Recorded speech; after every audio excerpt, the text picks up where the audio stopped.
Saludos, profesora. Mi nombre es María Ángel Ortiz.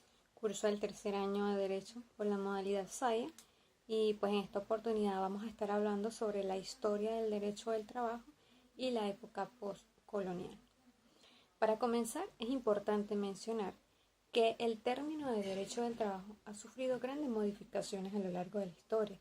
Anteriormente se le conocía como legislación industrial o derecho industrial, luego se le conocía como legislación obrera o derecho obrero.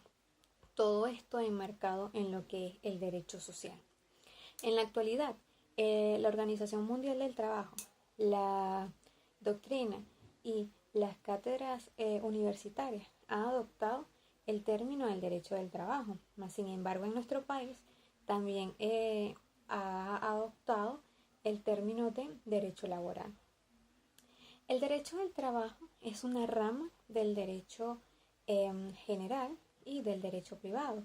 Esta se encarga de vigilar las relaciones que deben existir entre el empleado y el empleador, así como también que puede ser de forma individual o de forma colectiva, y se encarga de establecer tanto los derechos y los deberes de ambas partes. En la Edad Media, la palabra trabajo como tal no se conocía, pero siempre había existido a través de lo que era la esclavitud, ¿no? Luego se conoce o sale a relucir el feudalismo, donde los señores feudales junto a la Iglesia Católica se encargaban de dividir las riquezas. Y aquí es donde sale a la palestra los artesanos como tal. Luego, en la Revolución Francesa, se nos enseña que no es necesario nacer en una familia noble para poder tener cierto estatus, cierta posición económica, sino que también existen otros medios por el cual se pueden alcanzar. Es acá donde estos artesanos pasan a ser empresarios industriales en los cuales se coloca la mano de obra. Y es donde nace el capitalismo como tal, donde las clases menos favorecidas deben trabajar para obtener los bienes y servicios necesarios para cumplir sus necesidades. Luego, en Venezuela, para introducirse en lo que es el derecho del trabajo, se comienza con la ley de Inglaterra, una ley que se denominaba ley de pobres, la cual se establece como tal como la ley de Isabel en 1801. Luego, luego sale una nueva ley que es la ley del asentamiento en 1662, la cual establecía o buscaba era que personas ajenas a una determinada localidad no se estableciesen de manera irregular allí, porque esto aumentaba los gastos y servicios de la misma. Y luego la ley de los indios. Esta lo que buscaba era la libertad de los indios, la remuneración económica y la jornada de trabajo como tal. Desde la Constitución de la República Independiente de Venezuela, enmarcado en lo que es la Gran Colombia en 1830, y la Ley de Talleres y Establecimientos Públicos en 1830, se establece el primer periodo postcolonial. En este periodo, tanto las providencias, los estados y las municipalidades tenían unos métodos de sanciones o de leyes que estaban directamente ligados a la policía. Estos se encargaban más que todo era del bien o del servicio público y de mantener las costumbres del bienestar y de la regularidad del trabajo de las personas trabajadoras.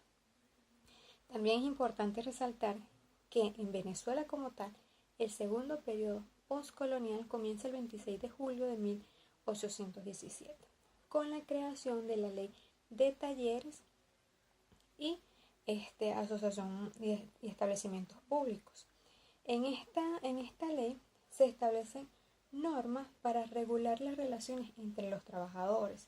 También es importante mencionar que en esta ley es donde se establece un horario de trabajo entre 8 a 8 horas y media. Luego, es el precedente de la ley de las minas, que ocurre en 1904, también establece o toca el tema en cuanto a los trabajadores que se encargaban de realizar los trabajos a nivel subterráneo. Se introduce también lo que era el pago por accidentes laborales y se introduce lo que es el higiene y la seguridad industrial. Desde entonces, la ley del trabajo ha sufrido muchísimas modificaciones. Esto comienza a nivel de 1936, 1937, 1938. Luego sufre otras modificaciones en 1945 y 1947. Luego en 1952 y 1956. Luego sufre otras modificaciones en 1966, 1973, 1974, 1983 y 1984. Y luego en 1990, en 1997, 1998 y 1999. Finalmente, durante todas estas modificaciones se introduce la obligatoriedad del seguro social, del pago de primas, de contratos, de remuneraciones no monetarias, entre otras. Y finalizo finalmente con la creación de la ley del trabajo, donde se busca la reivindicación del trabajador como tal. Esta ley del trabajo en Venezuela sufre una última modificación que fue en el 2013, la cual busca disminuir el horario de trabajo, y pues es la que se mantiene vigente actualmente. Muchísimas gracias.